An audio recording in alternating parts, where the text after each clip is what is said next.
Assalamualaikum warahmatullahi wabarakatuh. Selamat pagi anak-anakku yang hebat. Bagaimana kabar kalian hari ini?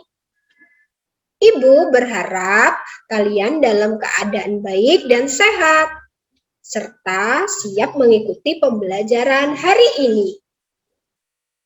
Anak-anakku yang hebat, sebelum memulai pembelajaran hari ini, kita berdoa dulu ya. Berdoa, mulai.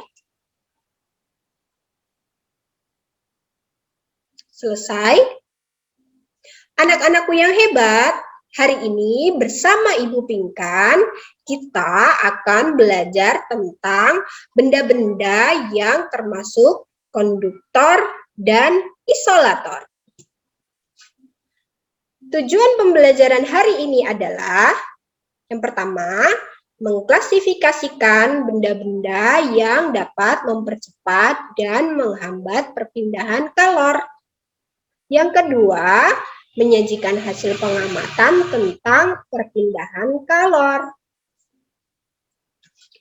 Anak-anakku yang hebat, pada masa pandemi ini, kalian tentunya sering berada di rumah, bukan? Kalian juga sering memperhatikan apa yang ibu dan ayah kalian lakukan. Coba ingat-ingat, pernahkah kalian melihat ibu kalian memasak di dapur? Benda-benda apa saja yang ibu kalian gunakan untuk memasak? Nah, pada pembelajaran hari ini, ibu sudah menyiapkan sebuah gambar. Perhatikan gambarnya ya. Ini merupakan gambar Lani dan ibunya. Lani dan ibunya sedang memasak di dapur. Mereka memegang benda-benda yang ada di dapur untuk memasak. Kalau kalian perhatikan, ibu dan Lani sedang memegang sendok sayur. Mengapa Lani ketika memegang sendok sayur tidak merasa panas ya? Anak-anak ibu yang hebat, dapatkah kalian menjawab pertanyaan ini? Lalu, jika kamu pegang pancinya, apa yang kira-kira kamu rasakan? Betul sekali. Jika kalian memegang pancinya, pasti akan terasa panas. Sedangkan, jika kalian memegang sendok sayur, tidak terasa panas. Mengapa hal ini bisa terjadi ya? Yuk, kita bahas bersama-sama. Nah, dari gambar tadi, mari kita membaca ya. Bahan konduktor dan isolator.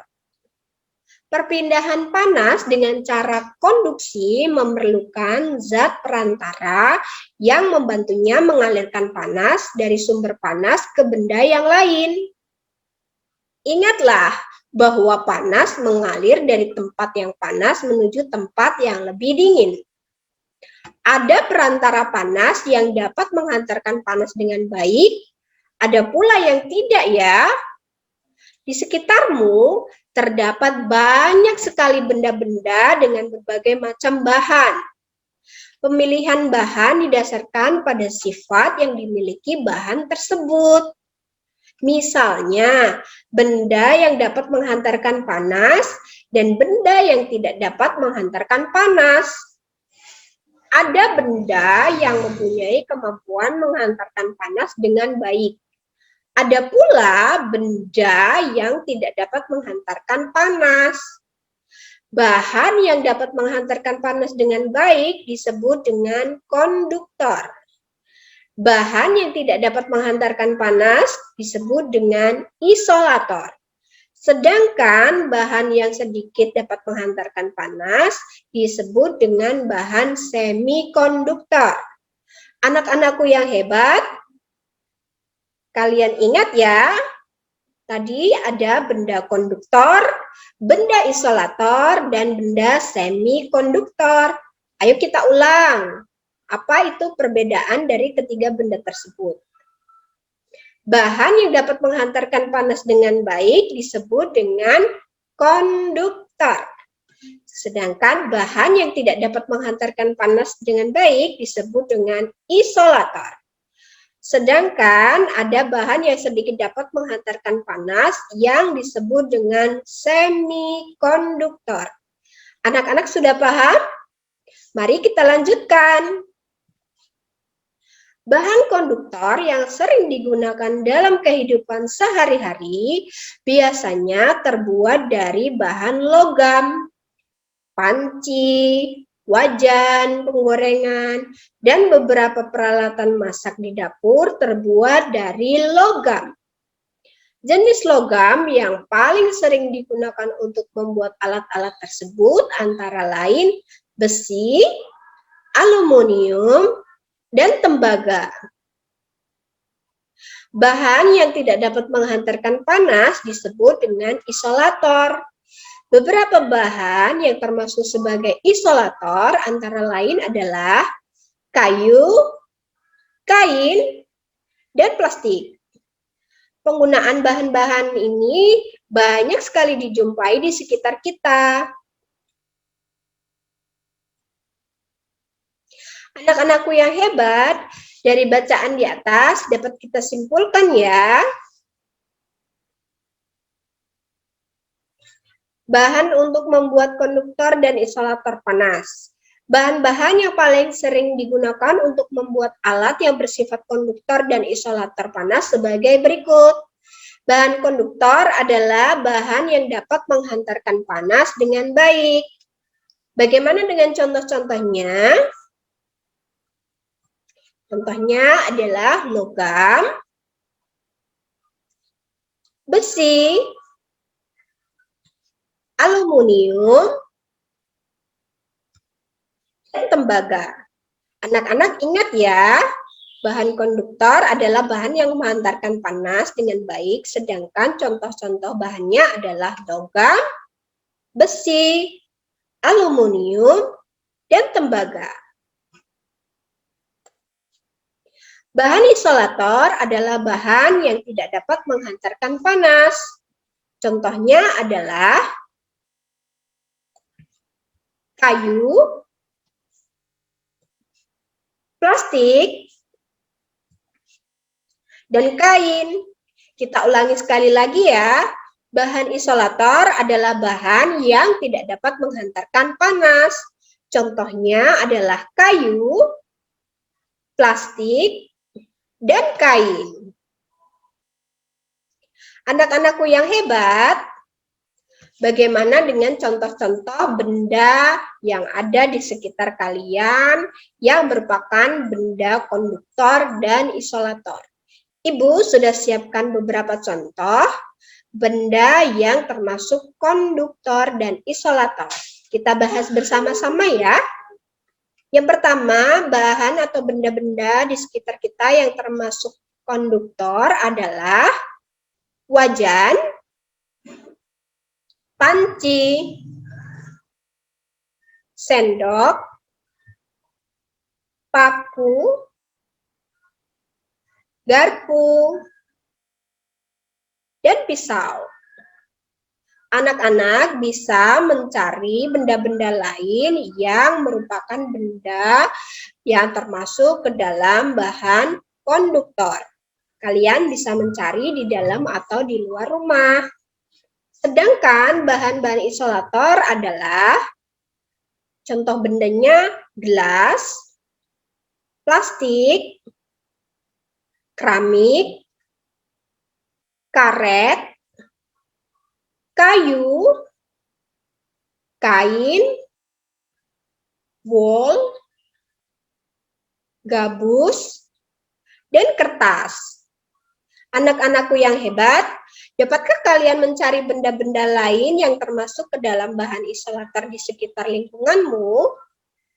Coba cari benda-benda tersebut dan kalian bisa sebutkan. Dari penjelasan Ibu Pinkan tadi, kalian sudah tahu belum perbedaan konduktor dan isolator? Sekarang saatnya kalian melakukan percobaan dan amatilah apa yang terjadi. Percobaan ini bisa kalian lakukan di rumah ya. Ingat, kalian bisa meminta bantuan orang tua kalian untuk membantu dalam melakukan percobaan ini di rumah. Tujuan percobaan hari ini adalah membuktikan bahwa benda konduktor panas dapat menghantarkan panas dan benda isolator panas tidak dapat menghantarkan panas.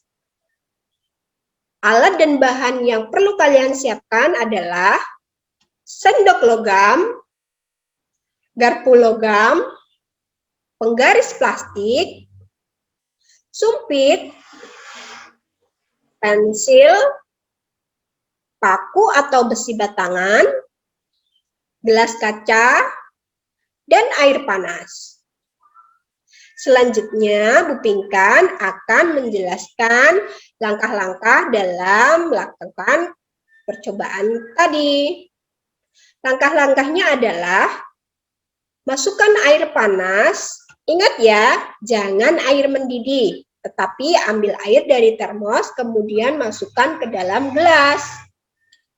Lalu masukkan sendok, garpu, penggaris plastik, dan pensil ke dalam gelas yang telah kamu isi dengan air panas tadi.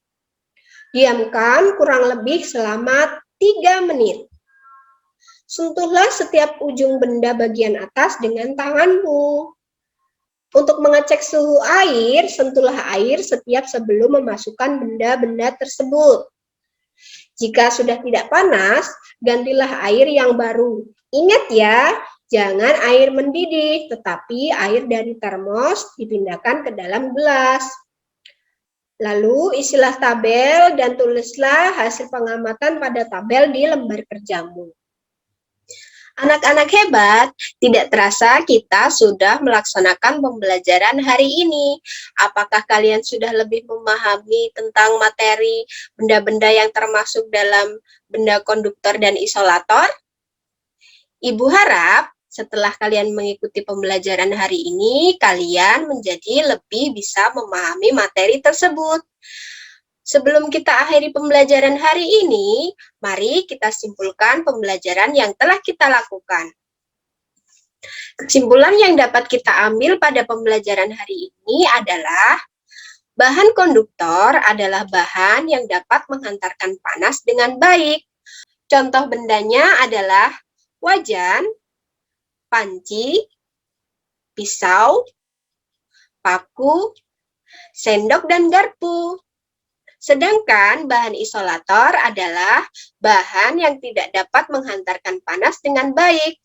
Contoh bendanya adalah gelas, plastik, kayu, karet, wol, dan kertas. Anak-anakku yang hebat, bagaimana pembelajaran hari ini? Apakah menyenangkan?